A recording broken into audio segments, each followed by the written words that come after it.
So, I'm Gabriel, entrepreneur, bodybuilder, founder of Create You, Project Machine, and Coach Gabe Inc. Today I'm interviewing someone, Maxime Bernier, the leader of the PPC, which is a Canadian political party. We share a lot of the same values. What I'd like to preach to my audience is freedom and leading life your own way. So we're here to connect the dots, ask each other a couple questions, and see if we can make a good discussion out of it. Yes, absolutely. Very pleased to be here. Thank you for inviting me. It's for me, it's a privilege to be with you because that is giving me an opportunity to speak a little bit about me and why I'm in politics and what I want to do in politics. All right. All right. So let's get it started, man. First question. Why don't we get that out of the way first? Why are you in politics, Maxime? Yeah, because first, I don't like big fat government that is telling us what to do or what not to do. I believe in individual freedom, personal responsibility, respect and fairness. And actually, these principles are the foundation of the People's Party of Canada. And before being in politics, I was in the private sector. I did work 19 years in the financial industry. But I decided to jump into politics because I didn't like what the federal government was doing. It's a lot of taxes, a lot of regulations. And my goal is to have when I decided to jump into politics in 2006, was to be sure that we'll have a real deregulation, more freedom. And that happened. I was Minister of Industry at that time. And, in 2018, I decided to create a new political party, like you said in the beginning, the People's Party of Canada. And we are doing politics differently. And for me, that's not a slogan. That's the reality, because at every election, we have the same platform. We don't do any polling or focus group to know what people, want to hear from us. We have a strong vision, and we are promoting that vision. Less government, lower taxes, more freedom, less regulation, more autonomy for provincial governments. And by doing that, I think we'll be able to have a freer and a more prosperous country. So that's the end goal of the People's Party. And as you know, we are in election right now. The election day will be April 28th. And, I hope that we'll be able to grow our support. It's going well. I can feel a momentum on the ground. We are traveling across the country, meeting our people. So everybody will be able to vote for the People's Party because we will have a candidate in every riding across the country. And when I'm saying that, to vote for their values, if they want, less government and more freedom, we are the only party that is proposing that. So it's a challenging time today because I know that for a young couple, it's very difficult to buy a house. You have inflation at the roof, and we may be in a recession. And all that is because of a big government in Ottawa that is having huge deficit. And the reality about these deficit, there's no free lunch. When the government is spending for something by borrowing money, that means that we will have higher taxes later or more inflation later. So we need to stop that. We need to have a government in Ottawa that will balance the budget and lower taxes for everybody. But other politicians are scared. They don't want to speak about that because if I'm telling you, we will cut the dental care program because it's unconstitutional and that's a provincial jurisdiction, people say, oh, maybe you won't have a lot of votes. But we need to tell the truth to Canadians. We, the federal government, is broken. So we need to balance that and cut $60 billion to be sure that we will be able to have real tax cut and more of your own money in your own pockets. Amy, I'm all for that. I've been trying to earn my own money and put it in my own pocket for 5 years now. That's how long I've been an entrepreneur, trying to hustle, trying to make a name and build opportunities for the people I love and the people around me, right? But that's going well for you.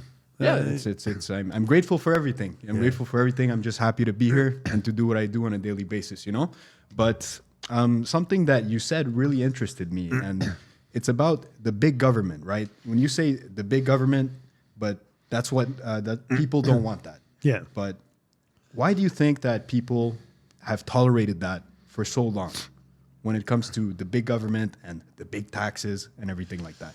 How did they get there? How did we get here? I like that question, and it's a great question because you're right. You know, in the 1960s, we didn't have a big government like that, and there's a cost for a big government. So what is happening? You have politicians who want to tell you what you want and what you want to hear and what you want. And these politicians are telling you, it's a free lunch. We can give you everything that you want. But our politicians are irresponsible. And people are more and more dependent on that big government. And for example, the government is always growing. So we need to stop that. But why it is always growing? It is because you have politicians that think, that they can have huge debt and huge deficit, and for them it's not that important. So we can borrow money, we can give money, we'll buy votes. And the fact is our establishment politicians are buying votes with money that we don't have by borrowing money. And now, just look at the facts. It took 148 years in our country to have a national debt of $600 billion.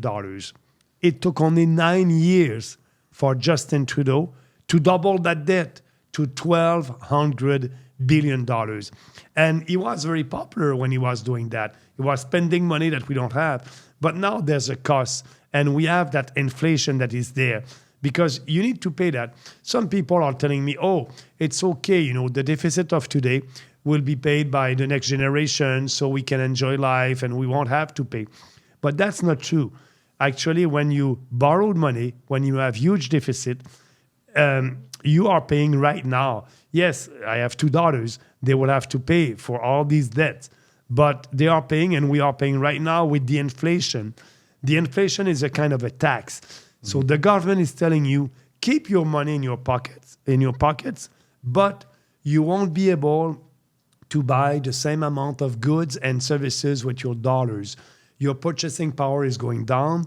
The value of your dollar is going down. The inflation is going up. So it's like taxing people. And we are at this point right now because, and not only in Canada, in US, in Europe, everywhere. And we are at this point because of these politicians that are telling people, I'll give you that. It's a free lunch. Take it. Look, during the COVID-19, our government told us, stay at home. Don't do anything. Don't go to the gym. It was important to go to the gym, if you want to stay healthy. But no, don't go to the gym. Stay at home. Don't do anything. And the big government would give you money. But they gave us money. But a couple of months later, we have that inflation. So the goal is to go back to, a very small government. And that's why we are not afraid to tell the truth to Canadians, actually. And when you have a small government, you'll have more freedom. You won't have inflation. You won't have deficit and debt. And so you'll be more prosperous. And just to end on that, just to show you that how big governments in Western civilizations destroy our society. In the 1960s, you need one salary for a family to have kids and buy a home. In the 1980s and 90s, you need 2 salaries to be able to buy a home and raise a family. And now today, with 2 salaries, you're not able to buy a home downtown Montreal, downtown Toronto, or downtown Vancouver. So we are poor. Our granddad and grandparents had more freedom than us. They were keeping more of their own money in their own pockets. They were able to buy a house. They were able to have only one parent that was working at that time. Now you need the 2 parents. They're very busy.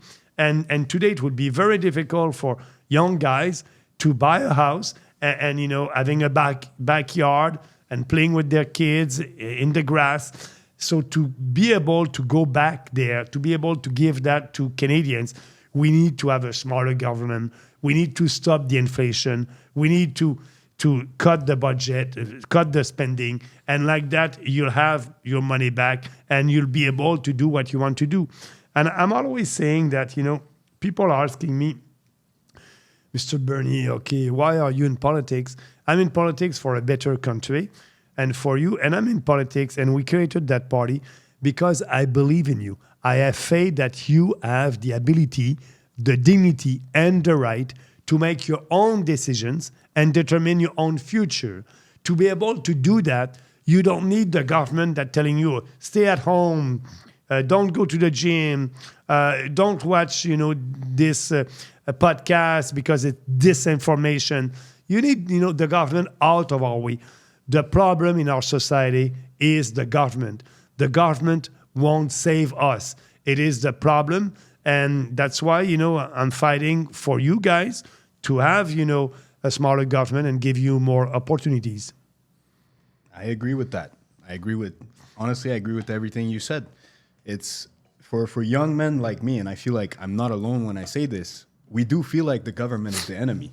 Yeah. We do feel like that for young entrepreneurs and for people who want freedom, we do feel like we're limited in so many ways.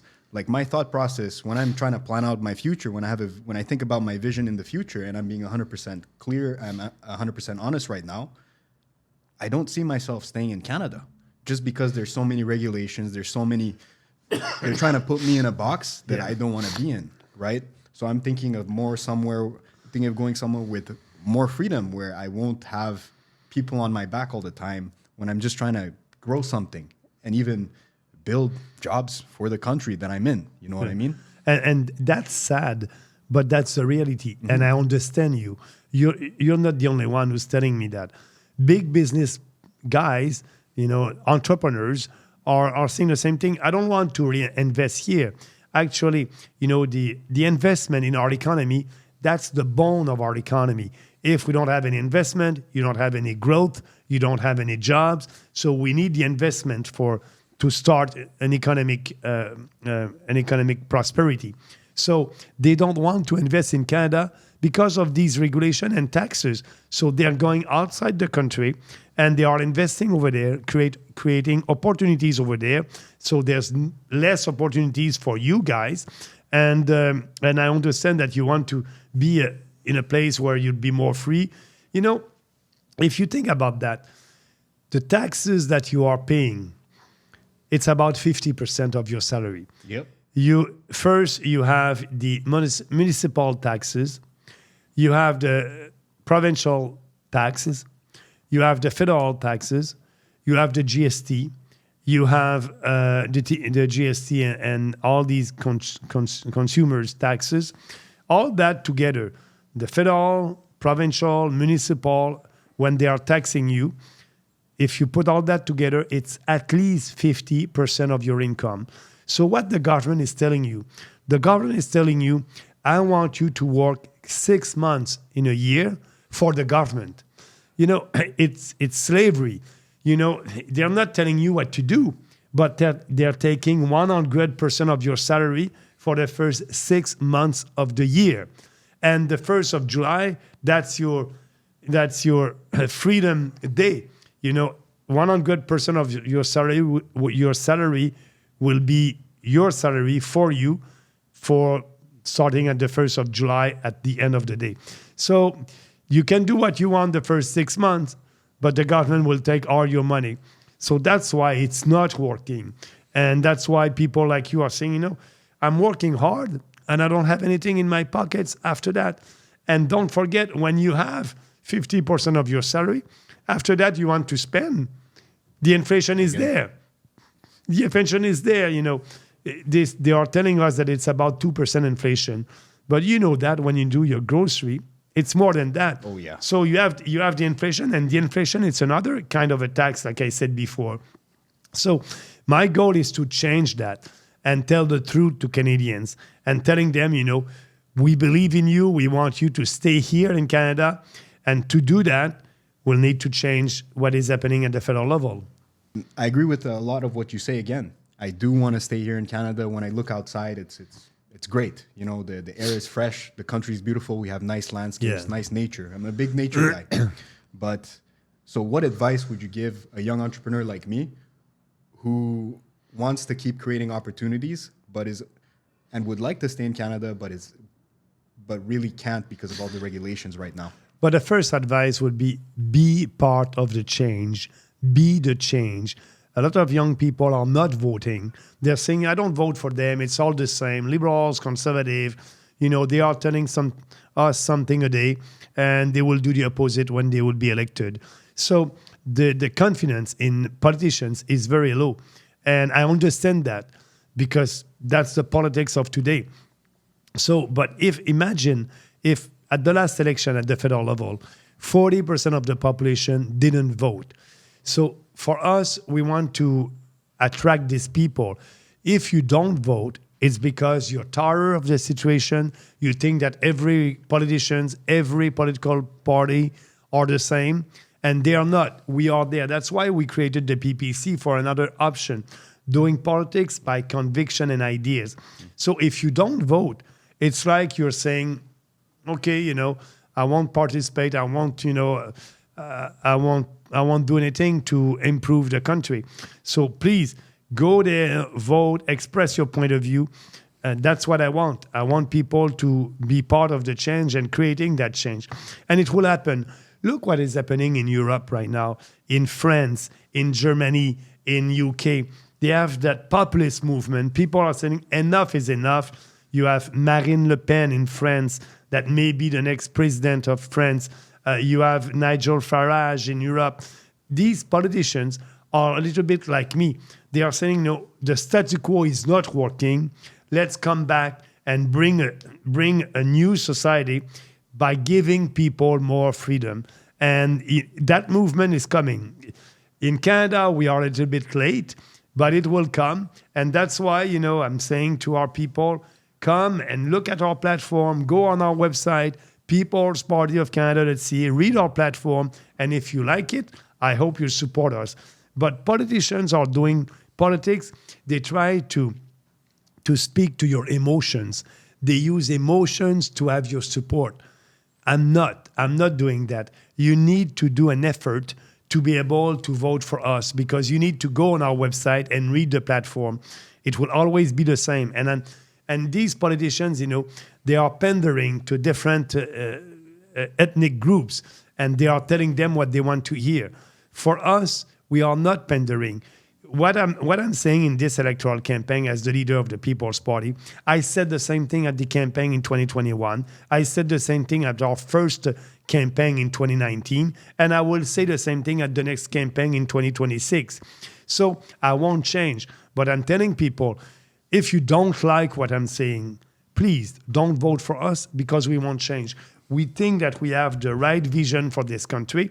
And if more people can look and can participate in our democracy, maybe we'll be able to have a better country and you won't have to leave the country. But I understand your sentiment. Actually, I have 2 daughters, and one of my daughters told me the same. I don't see my future here, Dad. Dad, we want to have a future here, but if you cannot succeed, we will have to go another place. They're perfectly bilingual, and for them, I want them to be able to be happy and have a family here in Canada. That's why I'm in politics, and that's why I'm doing that. But there's an urgency now with that, big urgency. And we need that quiet revolution to happen here in Canada. And I hope it will be at this election. If not, it will be at the next one. But we'll see. I honestly believe it's a question of garnering enough votes from the younger generation. But the younger generation who is opting for freedom, and I don't...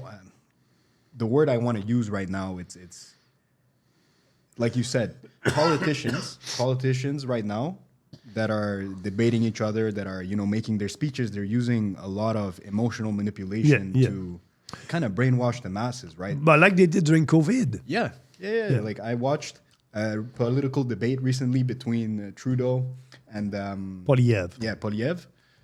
It's like 2 fucking kids screaming at each other, man. I had to turn it off after 5 minutes. I couldn't stand it. Yeah, I'm not just surprised. like, oh, but you said this, but you said this, but you're racist, you're sexist. Oh yeah. Okay, cool. What's gonna happen to our country? So then when I'm listening to that as a young man, I'm like, okay, these people They should not have this power over me and over the people in our country. Absolutely. And for us, our future is with you guys. If you're looking at the polls for the People's Party, we are about at 5% in average with the general population. But with young male, 18 to 35 years old, we are at 10%. So that's, and they understand, they want to have a big change in this country. And I believe that is why they're coming on our side. So if we can have, more people being aware of our existence as a political party, because if you go, on the street and you have a discussion of, I did a podcast with Bernier, the leader of the PPC. If you're speaking to your friend, I'm pretty sure that a lot of them, the PPC, what's that? Is it a political party? Bernier, who's that guy? The mainstream media is canceling us, like they did to Robert F. Kennedy Jr. in the state during the presidential election over there. They're afraid of our ideas. They know that our ideas will change the way that things are happening in this country. So they don't want us to win because we will be a different country if our policies, our ideas are implemented in this country for the better. I see, and that totally makes sense that the mainstream media would cancel you for the message that you're saying. But what's in it for them for canceling you? What do you think is in it for them at the end of the day? Because I believe that they know that they cannot win the debate with us. We will win the argument. And they know that our policies are based on common sense. When you believe in people and you are telling, people are better and our problem is our big fat government, and that's a fact. In the Western societies, government was able to grow and grow and grow. And so now we have less and less freedom, but they don't want that narrative to be out there. And I think that they know that if our narrative is out there in the mainstream media, we will grow faster. And actually what I'm saying also, I'm saying the federal government must cut all the funding to these mainstream media because we want the media to be independent. And now our media, mainstream media, Journal de Montréal, Journal de Québec, Globe and Mail, they are dependent on the government for money. So the federal government is spending $2 billion for giving that to mainstream media. We will cut that, and they know it. So they don't. And if we are cutting that, and we will, they may go bankrupt. So that's not in their advantage to give us a fair visibility. They don't want that. They're afraid of our ideas. They know that our ideas will grow very fast, and they want to keep the status quo. I agree, but at the end of the day, I don't know anyone in my surroundings that listens to mainstream media. Yeah, that's the good news. Yeah, I think everyone knows that they're kind of full of shit these days, and that way to actually gain authority in today's society is by doing things like this. Absolutely. It's by doing that and having a team and clipping these moments and making sure that you're out there as much as possible. That's where people are. And maybe that is why that we are at 10% with young men, because they're not listening to mainstream media. And the future is podcasts like you. Absolutely. That's why I'm very pleased to be with you. But I'm the only leader of a national party that is doing these podcasts during the election and before and after. Because Polyev and Carney, they cannot have a discussion like that. They're speaking to you like you're a child with empty slogan. But you cannot have empty slogan for an hour. You need to have content. But they don't want, they're too afraid. But you're right about that. The good news for us is social media, independent media, alternative media, and that's the future. I was in the US, I did Alex John. I wanted to do Joe Rogan, maybe it will come, but I did Alex John and Patrick Bet David. We had great discussion, and that was great because there are a lot of viewers here in Canada. And they told me, Maxime, Polyev and Carney, we wanted them at our podcast. And both of them said no. So you are the only one. And you know that President Trump was here, sitting here at the same place who you are right now when I was with Patrick Bet-David. And he said, Harris didn't do it, and Trump was able to win. And Trump was with Joe Rogan also and all these big podcasts in the US. I think that's the future. So that's why, I want to do a lot of podcasts, being able to be out there.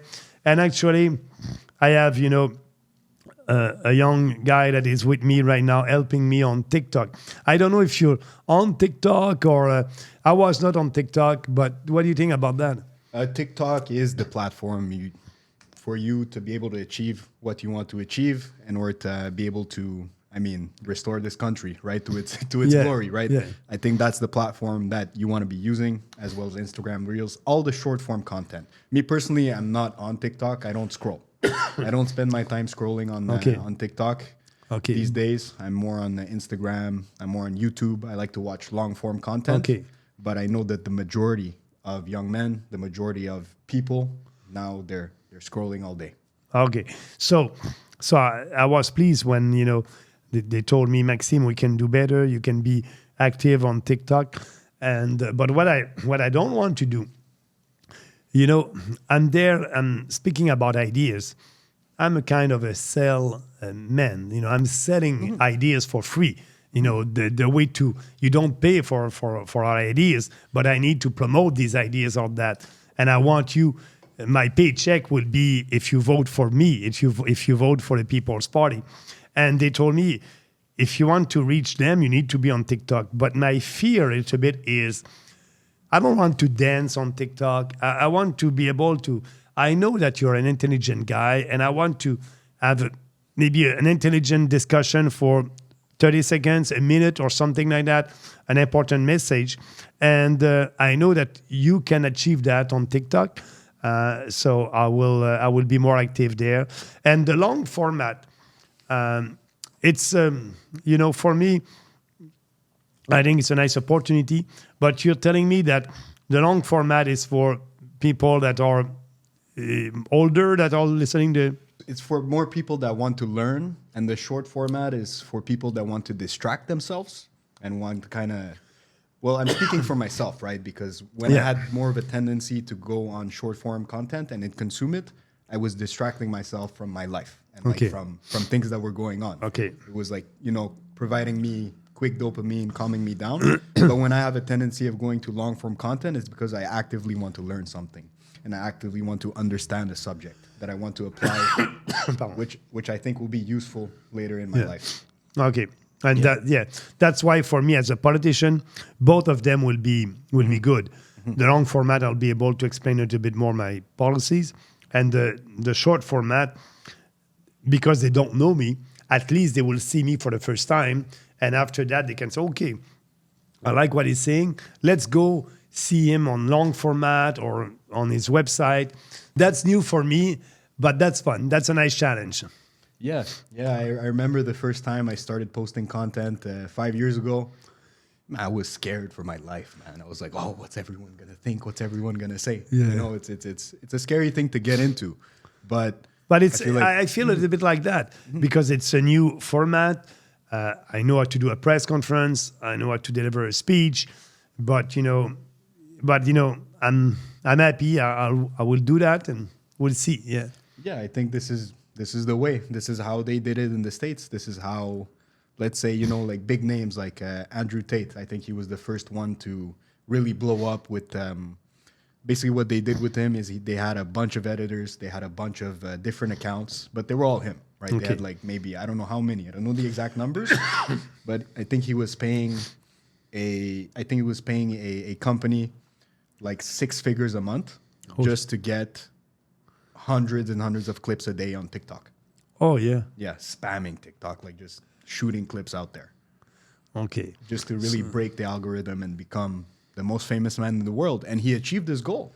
Yeah. He achieved his goal. So when it comes to the short form, it's all about volume, but today we've evolved. That was in 2022, 2023, right? So today in 2025, you do have to pay attention to the quality of the clips, Back then, it was just like, okay, whoever we see the most, we're gonna promote more of it. But now people, they want to see quality. They just don't want to see the same faces all the time. They want to see, they want to hear quality, and they want to see quality as well. So when you're saying hear quality, you can post something, but it would be important to have music with that, or I'm more talking about what's being said. okay, When I say quality, it's also information, good information. Yes, good information, but controversial information. Okay. Something that sparks debates in the comments. Okay. You know, something that people, because when you go on these short form content platforms, you want your comment section to be people, they either hate you or they love you, right? Just like Just like in politics, they like us, and you need to, you cannot please everybody. I'm saying that to people, and I know, and I'm not afraid to say to somebody who doesn't like my ideas, it's okay. If you don't agree with me on my vision for this country, do your things. And, if you don't like me, I'm okay with that. I won't try to pander and change. No, I don't have time to waste. You don't like me, you don't like the ideas. I won't change who I am.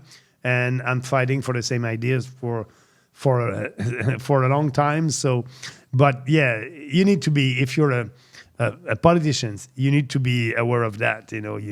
You cannot please everybody. Yeah. But that would be good on these short formats to have discussion. And Oh yeah. But you want to make sure your team is able to identify clips that can go viral. Okay. If they're not doing it already, ask them to study Andrew Tate's clips, Luke Belmar's clips, Trump's clips, all the politicians in the States. Study those clips, like really get down to the science of how they're edited, how they're cutted, what kind of music is in the background, what kind of because sometimes there's the guy speaking and then there's a video game under. I don't know if you've seen that. Yeah. It just hypnotizes someone to stay in the screen, and to listen. Yeah. It's deep psychological shit, but it works, man. It works. And I may have a question for you. I'm 62 years old, and I'm a runner. I like to run. That's my sport. I can run. I'm traveling across the country. I'm running every morning. Actually, I did an ultra marathon. I did run 108 kilometers in 12 hours. That was, 10 years ago to raise money for a food bank. And I will run the Montreal Marathon this year. But I had a discussion with my doctor. And so she told me, Maxime, you must do more weights at your age. So I'm starting that. But I don't have a program or, do you have any advice for me? Or At this point, I would just stick to the basics, right? When I say the basics, it's the compound movements. Yeah. Well, I mean, squat, The bench.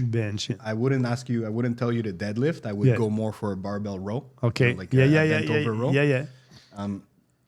Because the deadlift, it just causes too much stress on the body. You don't want to be doing that. Just focus on those 3 lifts. And how many times a week? If you're running as well, keep it to a minimum of 3 times a week. Like one day where you start with the bench press, one day where you start with the squat, one day where you start with the row. And then what you do after is more like the accessory works. Okay. Just make sure there's blood flowing in your muscles. Okay. And make sure you're eating enough protein, man. Okay. That would be the basics, right? And, there's many things online. There's many things people say about, you need to train like this, you need to train like that. But it all comes down to how good are you at the basics and how good are you at repeating the basics over and over and over? Because there's no secret. There's no there's no fancy solutions. It's just stick to what works for you. Okay. Right? Yeah. So I'll try to do that 3 times a week. And it's... for me, it's important. I'm not a bodybuilder. I won't be. I'm a tall guy, skinny a little bit when I was younger. But I think it's you need to have discipline. I had that discipline when I decided to be an ultra marathonian and run an ultra marathon. It took me 2 years of training, and so I'll do the same thing. My goal is to start that just after the electoral campaign, and we'll see. I did start it a little bit, but I'm not there right now. But thank you. 3 times a week, the basic, and about 45 to an hour in a gym. Yeah, you don't need more than that, 45 to an hour, especially if you're running too, right? Yeah. So just make sure you're eating enough because you're running as well.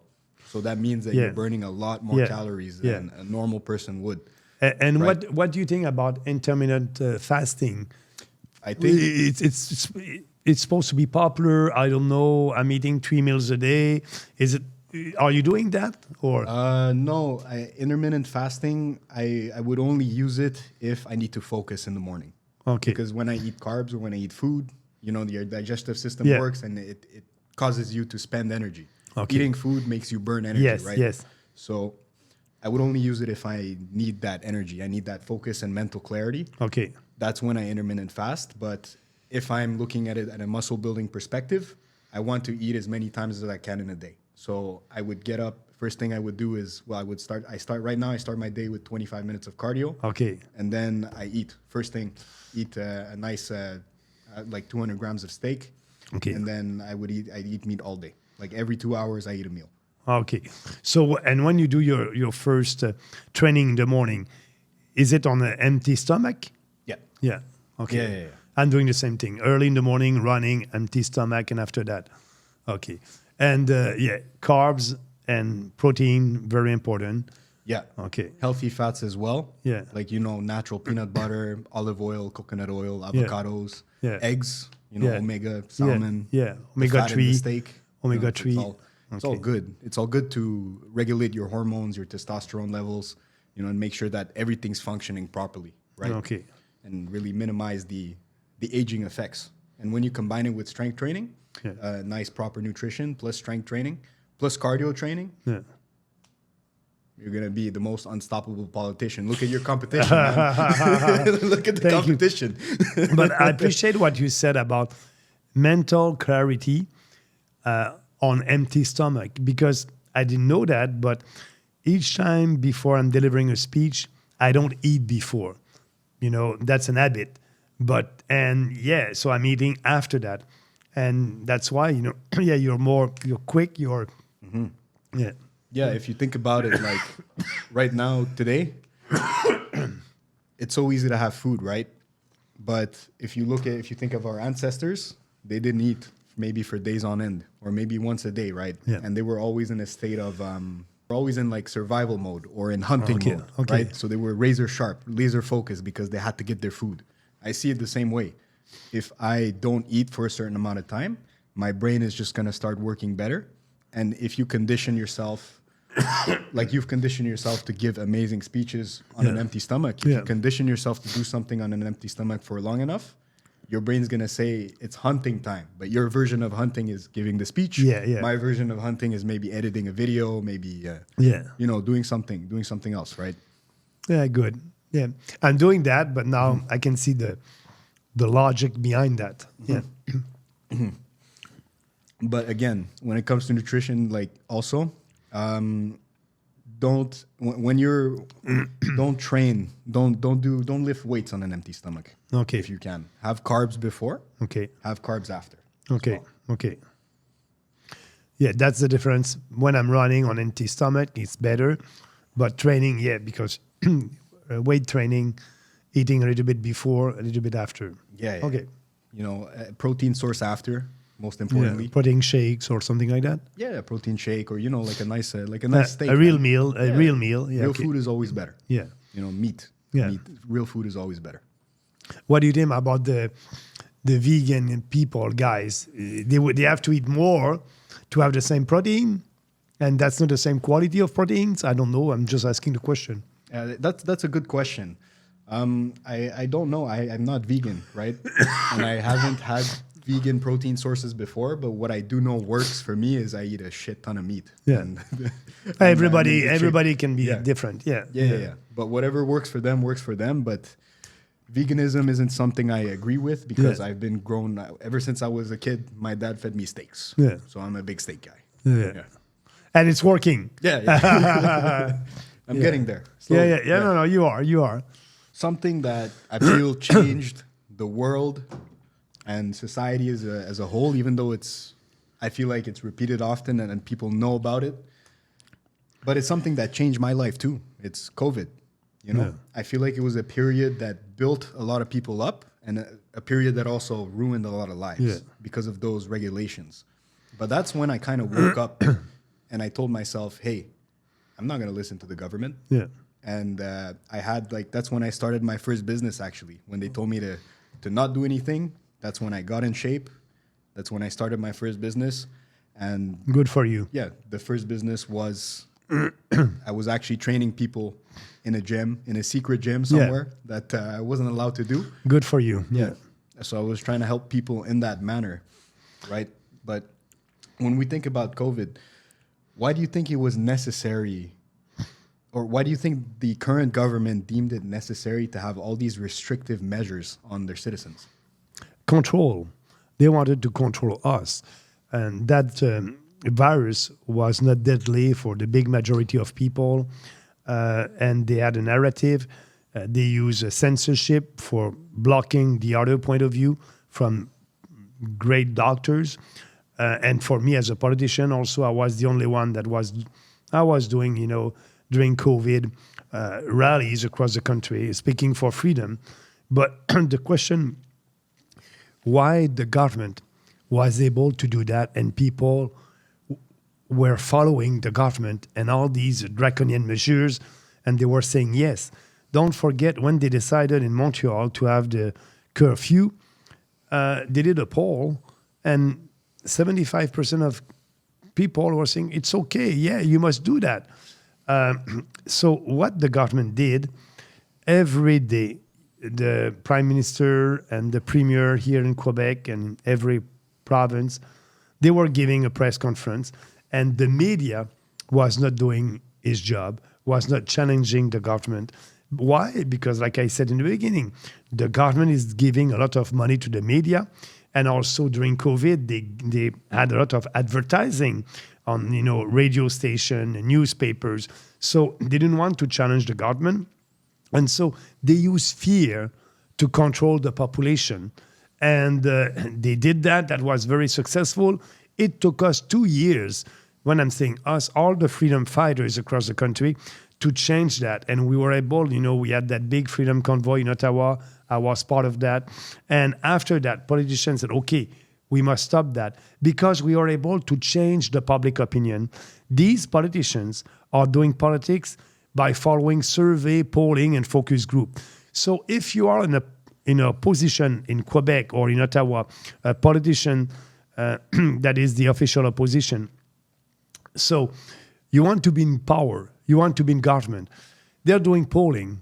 And so the government was so efficient with that propaganda and that fear that more than 65-70% of the population, like I said, were okay with that. But if you are in the opposition, your goal is to be elected. And your goal, you want to have the support of these people. So you don't say anything against that. You're looking at the short term, and you want to be sure to be reelected. You don't want to inform or educate the population. No. Okay, 65% of them are okay with that. I cannot speak against that if I want to be in government and if I want to be elected. I'm doing the opposite. I'm saying, no, 65% of the population are wrong. We need to tell them that the virus is not deadly for the big majority of people, that the vaccine is not a real vaccine. You cannot stop the transmission of the virus. But they were lying to us.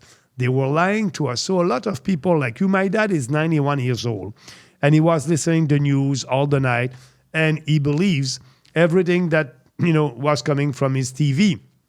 But after COVID, my dad, 91 years old, he's taking his news on social media now, and he's not listening, the Radio Canada or CBC anymore.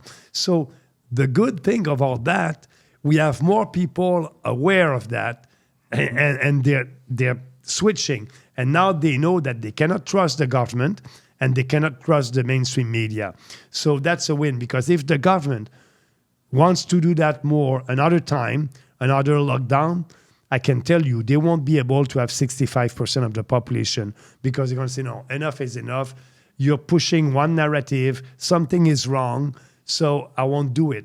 And at least that's the positive of all that. More people are aware of the agenda coming from the mainstream media. If it woke me up in that sense, I feel like it woke up a lot of people too. Oh, yeah. To all that nonsense, right? So you were on the street, or you did fight that crazy time with all these regulations and draconian measures, and I just didn't listen to authority. I've always been a like I would say a rebellious kid. Right? Yeah, I would yeah. never listen to authority. I wouldn't Yeah. listen to my teachers. I wouldn't Yeah. listen to my parents. So when they told me to lock down, I opened the gym. good for you. Yeah, and I trained all my friends. You know, I went in jail. I went in jail in Manitoba because I had a meeting in a park at that time with five people. That was not allowed to have something. Parks were closed, so that was not allowed. And I was there at that meeting. But the real reason for, I was supposed to do a big rally in Winnipeg the day after. They didn't want me to be there. So after that rally, they arrested me and handcuffed me and put me in jail for, that was about 12 hours for nothing, just for fighting for freedom. Doing that here in Canada, we are supposed to be a democratic country. And a leader that is saying, what you're doing is bad, and we need to have a discussion about that, they didn't want to have any opposition. That was political repression here in Canada. So I was so confused at that time. How come? That's my country. I'm in jail because I had a discussion with people in a park. What's that? We are not supposed to be in communist Russia or a country like that. And that was huge for me. But also, more people now, they understand what happened that time. But these people who did that to us, they want to turn the page. Forget it. No, everything was okay. And I don't want to turn the page. I want to be sure to have an inquiry about that, why they did that, why they censor people. I was shadow banned on X. Let's have a big discussion, national discussion about what they did to us during that time. Mm-hmm. And why here? Why in Canada more than other countries? Yeah. My dad works offshore, and he works for Rio Tinto. He works offshore for Rio Tinto, but he's worked for he's a civil engineer. He's worked for many oil companies in the past. And during the COVID lockdown, during the entire lockdown, he was offshore. Right? Good for him. He was offshore, but he was telling us directly, like, hey, COVID doesn't exist here. Yeah. It's not real here. Same thing in some states, in the US, in Florida. My wife told me, let's go in Florida, we can. I said, no, we need to fight that in Canada. And I did fight it. But you're right. Canada, Australia, and France, a couple of countries were very, very, authoritarian at that time. Yeah. But that begs the question. These people, they knew what was going on around the world, right? Yeah. And am I crazy to think that the people that were in charge at the time, they knew what was going on in the States, they knew what was going on in other countries, and they knew that what they were doing is bullshit. But what was in it for them to try and control the population and to instill fear in us for the span of 2 fucking years? Yeah. What was in it for them? What do you think was there? What do you think is behind that? But if you're in government and you're in power, you want to. You want to create a big crisis, because if there's a big crisis, you can say to Canadians that I'm there to save you, but they were not saving us. It's control for me, and actually, right now they're doing the same. Politicians Carney and Poliev right now in that electoral campaign, they are telling us the enemy is Trump. And Trump is very dangerous. We need to have good relationship with the U.S., but they're using that for their own political interest. And I'm not. It's like a little bit COVID, If you say something good about President Trump, oh my God, you cannot say that yellow guy is crazy. Yep. But no, he's doing something good, and maybe I don't agree with everything that he's doing, but we must respect him, and we are not. So they're using the fact that Trump is not popular here in Canada because of the mainstream media to do an electoral campaign, not against, the liberals and the conservative, but against Trump. Yeah. That's crazy. That's another kind of manipulation Yes. of the public opinion. Yes, and it's funny you say that because I actually liked Polyev and I agreed with him Yeah. until I saw that bullshit. Right. Until I heard that bullshit where he was saying, "Oh, Trump is the bad guy." I'm like, no, he's not. Yeah. He's just trying to protect his country, but it's Yeah, Trump is putting American Yeah. first. We must do the same. Yes. We must put Canada first. But Polyev is putting, the World Health Organization first. He was asking for Trudeau to deliver more vaccine at that time during COVID-19. He's saying that, we are in a climate emergency and we need to spend money that we don't have to fight climate change. For me, the climate will always change. Yeah. There's no emergency. Yeah. Why spending money there? He's like Trudeau on a lot of issues. And the most important one is mass immigration. Polyev is okay for that, to welcome all these foreigners in this country. Cheap labor. It's a cheap labor for big corporation. For us, it's a moratorium, a pause on immigration. No more for a couple of years, because it is destroying our social fabric as a country. But conservative and liberals don't understand that. like, I'm an immigrant. Yeah. I agree with what you're saying. It's a problem. It's a problem. We should stop the immigration. We should create more opportunities for the people that are already here and let them integrate into our society and let them learn what it's like to be Canadian. Yeah, and a lot of immigrants like you, they are saying, I came in Canada. I had to speak English or French. It was very difficult. The federal government did not give me money to come here. I had to work hard. And now they're looking at, we are opening our doors to everybody, and they're saying it's unfair. It is not fair.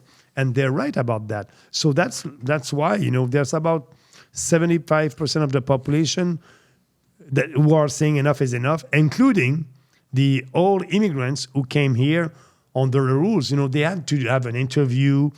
And now, foreigners are using all the doors that they can, back doors, to be able to be a permanent resident. And we need to stop that. But you're right. We must have a national discussion about that. But the liberals and the conservatives don't want to do that because they're pandering. And speaking about Polyev, every weekend is having a new costume like Trudeau and pandering to these ethnic communities by telling them, keep your culture, don't integrate into our society, everything is okay. No, they must, like you just said, they must be part of our society. And right now, we cannot integrate all these people. That's why we need that pause. Yeah. And I moved here when I was 12, turning 13, right? Yeah. So, and there was the law in Quebec. There's the law 101 where I had to go to a French school. Yeah. I didn't want to. I wanted to speak English. I wanted to continue speaking English. Yeah. But then, I had no choice. Yeah. And at the end of the day, facing that adversity, learning how to adapt to my environment, it only made me a better man. It only made me more able to handle life situations. Yeah. So I feel like maybe it's going to be harder for them to integrate, but it's something that's beneficial. But now you're bilingual, you have more opportunities, you're well integrated, and that's why I'm in politics, because I want you to stay here in Canada. But I understand that you don't see a bright future right now because of these politicians. Yeah. We need to change all that, and I'm there to do that. But so I hope that, we'll be successful, we'll change that country, and you'll have more opportunities here in Canada. I agree. Like, for me, this is the reality right now, right? Where I see the situation of our country. I see the people in charge, and I'm like, fuck this. But then in the future, life is ever changing. You never know what happens. Just like, we talked about COVID. Just like in COVID, it happened. Like, it happened literally in 24 hours. I stopped going to school. I was like, okay, cool. You know what I mean? Yeah. So life changes, right? Yeah. You need to be ready for that. 100%. Life can be 100%. tough, but I want people to be able to achieve their goals and their dreams. But now with that federal government, they cannot. It's very difficult. Let's get back to the beginning, man. You said the end goal is to give more freedom to us, to Canadians, right? To working Canadians. Yeah. And you also used some nice phrases like cutting the taxes and stuff that. But so what's the plan? So how are we gonna get there? How are we gonna get to that end vision? You're right. I won't cut taxes when you have a deficit. Like I said in the beginning, because that will create inflation, or we'll have to put on you more taxes to pay for that deficit. If you're responsible, we want to cut that deficit, cut the spending the first year, and with all the surplus of the second year, we'll give you, 100% of the surplus will be to tax cuts for Canadians. So the first question is, how will we balance the budget? I told you the deficit is about $50 billion. So first, we can cut foreign aid, all the money that is going to other countries to promote, DEI and woke ideology. We can save $10 billion there. I spoke about the media, $2 billion to CBC, Radio-Canada, and all the media. We can save $2 billion. We can save, the war in Ukraine. We gave $20 billion to Ukraine that we don't have. So we can save another $5 billion there. There's also the equalization formula. That's a formula in our constitution where rich provinces are giving money to the federal government, and after that, the federal government is giving that to poor provinces. That's another $26 billion. And under that formula, Quebec is a poor province. So we must be able to cut. It's a poor province because the formula, it's unfair. All the incomes that is coming from the hydroelectricity that the federal government will have because of taxes, and that's not part in the formula. But all the incomes that the federal government is having for the oil and gas industry, it is part of the formula. So Quebec is a poor province because of that formula. And Quebec has been a poor province since the beginning of that in 1957. And so we need to stop that. So we can maybe cut that by half. Instead of 26 billions that we will give, 13 billions. And that will give a right incentive for Quebec and other provinces to develop their own natural resources to be richer. So another $13 billion there. There's also the, we said corporate welfare. Corporate welfare is subsidies that we are giving to big corporations. It's unfair because your small business or another small business cannot pay lobbyists in Ottawa to have a subsidies. It's unfair, so we will cut all the subsidies that the federal government is giving to businesses. We can save another $25 billion. So if you just do what I said in a minute, you're going to save $60 billion, more than the deficit. You'll have a surplus. That's responsible. You'll have a smaller government in Ottawa and the government that won't spend all that money. And so after that, you will be able to lower taxes. So what I want you to be richer. The fact to do that, there's a capital gains tax in Canada. If you're making money, you're going to pay a tax about that. I want to abolish that tax. So that will be best because if you're, having a capital gain, you are richer, you won't have to pay taxes. Abolish that. And having a flat tax on businesses, maybe 15%, instead of a couple of brackets, that is unfair. And same thing for individual, lower their taxes. And all the money, all the surplus that we will have at the second year, it can be $10 billion or more, all that will go to lower taxes. And like that, we won't create inflation because it won't be by borrowed money. We will have surplus, we will have that money. And so that's the only way to be sure that you're going to be able to have more of your money and the federal government will be smarter. But Poilievre and Trudeau don't speak about that because they think, okay, if I cut, corporate welfare, maybe you're working for a big corporation downtown Toronto and or a big industry and like the car industry, and maybe you're going to say, I won't vote for that person because maybe my industry won't have subsidies and I may be out of a job. So they think like that. I say, no, it will be fair, it will be better. And what we will give to businesses, it's a fair, flat tax for everybody. But politicians don't want to tell you what is good because they don't want to speak about cutting. It's not popular to speak about cutting. But I believe that the population is responsible and they're ready to hear hear the reality about our budget. And that's what we are doing. So we want to have a national discussion about all these cuts. But other, Poilievre and Trudeau, the Conservatives and the Liberals, don't want to have that discussion. And actually, they're saying, Poilievre said yesterday that he will lower your taxes by $40 billion. $40 billion. And Trudeau, Carney said $6 billion of tax cut. But it's not real tax cut because they won't cut any spending. That will add to the deficit, that will add to the debt, and that will create inflation. So you'll have a nice gift on one pocket, and on the other in the other pocket, you'll have that inflation, and your purchasing power would go down. The value of your money will go down. So at the end, you won't win a lot. So that's why we need to be serious. Balance the budget, surplus, and after that, lower taxes to everybody.